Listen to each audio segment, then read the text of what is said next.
The night she left, the house seemed to inhale slowly, as if it knew something had changed. The kids and I stood in the doorway and watched her drive away, lights fading into the mist of the street. We had planned this surprise for weeks, a small celebration for a big chance, her first business trip in years. An opportunity that might finally open the door she had been quietly knocking on. She had kissed me on the forehead without fuss, the kind of kiss that said trust me, I'll be back. And the kids waved through the glass like cinematographers in a family movie. We closed the door with cheerful secretiveness, thinking about confetti and a cake and the way her laugh would fill the room when she realized the backyard was strung with lights. None of us suspected that the trip would bring home something far heavier than souvenirs, something that would turn every familiar bone of our lives brittle. My wife, Sarah, had always been diligent in small ways that made the world hum. She remembered birthdays without calendars, repaired things in the house with a patience that felt like a prayer, and kept our children with a steady, soft authority. When the company called and asked her to travel for a week to meet partners across the state, she was nervous and thrilled in the same breath. The kids, Maya, who was 8, and little Jonah, who was 5, were bubbling with plans. They painted signs, practiced a song that sounded like wind chimes and sunshine, and hid the cake in the back of the freezer, a crouched little secret that smelled of sugar and victory. I arranged my time so I could pick her up from the airport, imagining the scene we'd choreograph, balloons, the kids sprinting into her arms, her astonishment folding into that grateful, weary smile she only gave when she was truly touched. On the third day of her trip, I received a message from the airline. Her flight was delayed due to weather. I texted her a joke about airports and bad coffee. She sent back a photo of a hotel bed and a sleepy smile emoji. We exchanged the small, steady messages people send when they are thinking of home. That night the kids and I filled the living room with fairy lights, practiced the song again, and stood by the window until the sky thinned into dawn. I slept with one ear open, listening for the car engine that would bring her back, imagining the smell of her coat, the flip of her hair, the sound of the kids demanding stories as if they had been waiting for an oracle.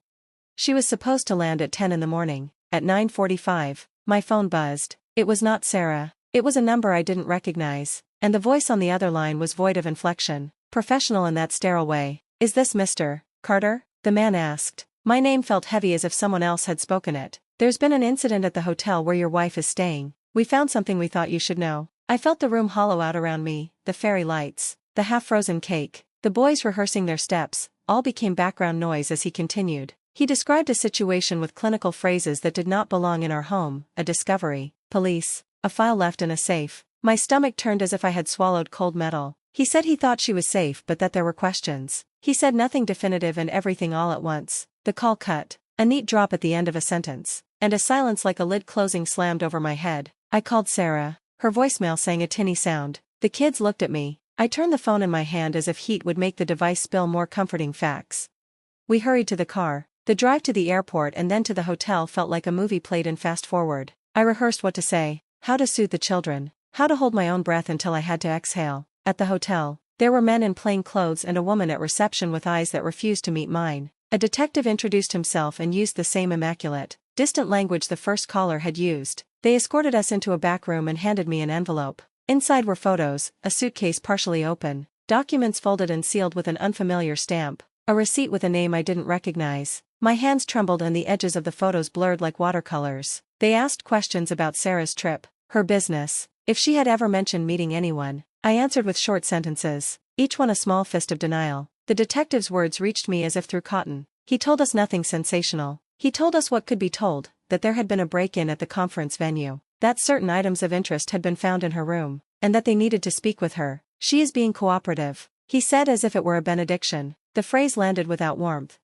When Sarah finally walked in, hair pulled back, jacket wrinkled from travel fatigue, the brightness drained from her face as if someone had pulled a curtain. She moved like someone carrying a ledger of worry and then tried to smile, an automatic muscle memory the kids adored. Maya ran and flung into her arms, Jonah clambered at her knees, and for a quick breath the world righted itself. Later, in the quiet of our kitchen, when they had left to visit a relative for the day, Sarah closed the door and exhaled. The exhale was more than a sigh, it was a surrender. She told me about the conference, fluency in jargon, handshakes that felt practiced, meetings that dissolved into the small hours. She spoke of a man she'd been asked to meet privately, a stranger who used an old-fashioned courtesy that made her uneasy. She said she had declined but then found a sealed envelope tucked under her hotel door later that night. She hadn't opened it. She said she had done the right thing, but the receptionist's face told another story when we pressed for details. The truth arrived in small shards, each one sharper than the last.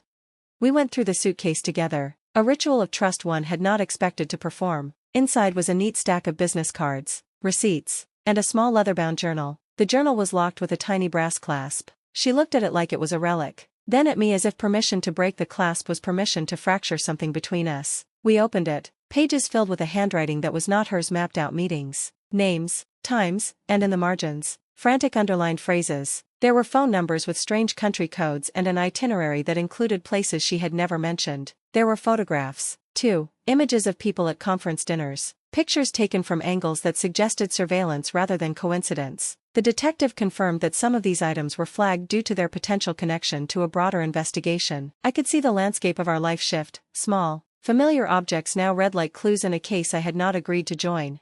The days that followed were a slow unspooling. Leaflets of legal language replaced the stitched jokes on our refrigerator. Calls came at odd hours. Friends asked careful, circling questions that made our dining table feel like a witness stand. The kids adapted in the mechanical, tender way children do. Maya kept setting a place for the surprise mom, convinced she needed to be there to complete the spell. Jonah asked every night whether mom was in trouble, and I lied with a softness that only made the truth more jagged. When the news arrived that an associate had been detained, everything felt both worse and more real. A neighbor who'd always been a neighbor transformed into someone with anecdotes that were suddenly relevant. I learned the dangerous power of rumor. One whispered possibility can rearrange a community overnight.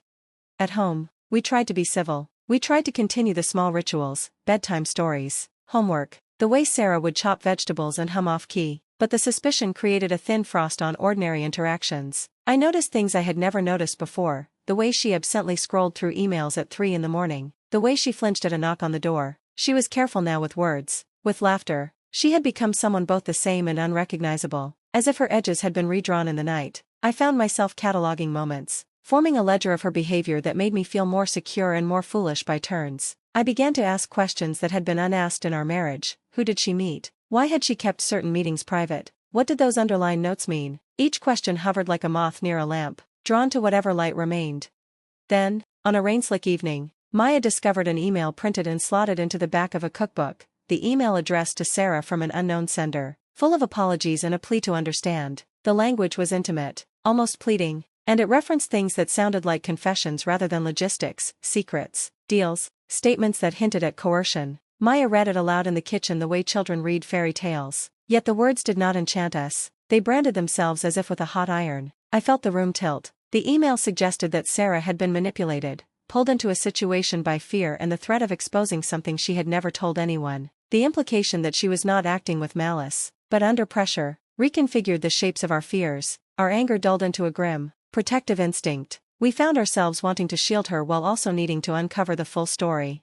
We sought counsel, lawyers who spoke like maps, therapists who offered frameworks for betrayal and trauma. Sarah agreed to speak with a counselor, and in those sessions, she unpeeled layers I had not expected. She confessed to carrying a dual life of stress, the demands of work, yes, but also a past misstep she had buried, a youthful mistake that had shadowed her quietly and been exploited by others later. It was not what I had feared, no romantic betrayal, no double calendar of secret cities. It was, instead, a vulnerability someone had found and used as leverage. The counselor explained the mechanisms of coercion, how fear can twist good intentions into compliance, how threats feel weightier than promises, how a person can become small under pressure. Sarah's voice would break sometimes when she spoke of the shame that had been weaponized against her. She admitted to lying at times, to cover and to protect, and I felt my trust and my love entangle into something where forgiveness and hurt wrestled on equal terms. As the investigation widened, more names emerged, figures who moved in the periphery of our lives, people who combined charm with a capacity for precise harm. The police returned with more questions than answers. There were meetings where we were asked to identify photos, to verify receipts, to recall conversations that now felt unreal. The kids learned to keep their voices down like adults in an opera. They adapted resilience faster than I could. A bitter education in the economics of uncertainty. One night Jonah whispered, "Is mommy going to be okay?" And I wrapped him in a blanket and told him a story of a brave sea captain who returned from a storm. I told it because stories were the only stable things left. Narratives could cradle fear and make it bearable. In the quiet hours, when the house finally let us, we talked. We spoke of the early days, of laughter and small unplanned adventures, of how we had promised to keep honesty as a compass. Sarah's confession did not erase the hurt. It reframed it as something more human and more complex. She told me about calls that sounded like threats, about the exhaustion of secrecy, about the blackmail that made her choices narrow as tunnels. She spoke of her fear that telling me would break the family, and of the guilt that had kept her silent. I listened and sometimes I wanted to scream. To throw the journal across the room and watch the pages scatter like confetti. To punish the world for constructing such cruel mechanisms. But punishment did not reconcile us. The work was subtler, to rebuild trust as if we were masoning a fragile stone wall, layer by patient layer.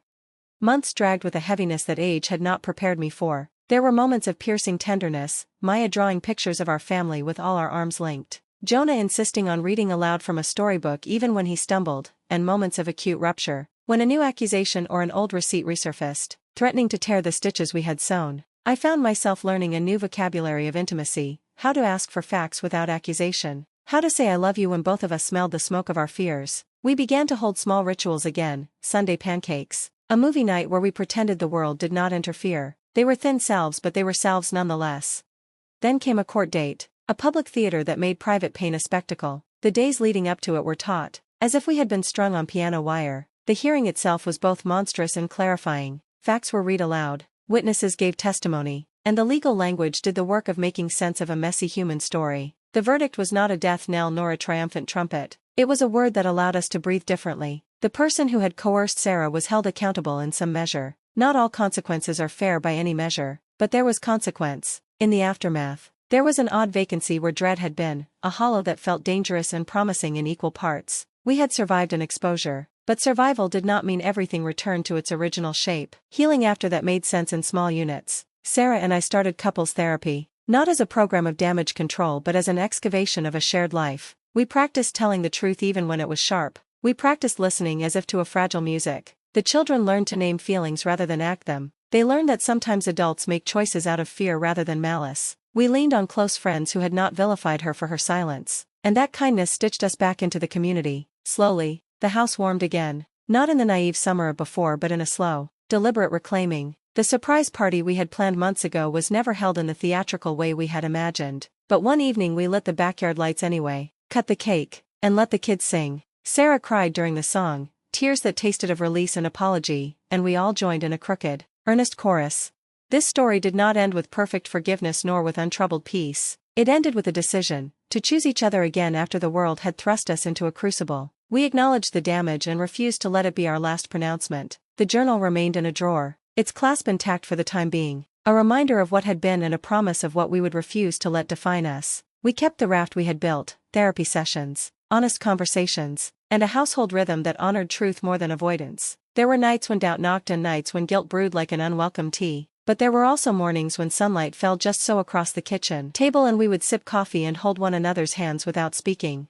In the end, the thing that shattered us also revealed our capacity to reassemble. The breach showed us fault lines we had not noticed in ourselves and in our marriage. It also revealed resilience, the ability to respond to harm with care rather than revenge. The children grew with an education in complexity. They learned that adults are fallible, that people can be coerced into silence, and that love is sometimes not the loudest thing but the most persistent. For Sarah and me, the pain became a contour of our relationship rather than its endpoint. We kept living, imperfectly and bravely, refusing to let the darkness have the final word. And sometimes, late at night, we would sit on the porch and watch the stars, and in that small silence we would forgive in little measures, rebuilding a life that bore the marks of what had happened but was not defined by it.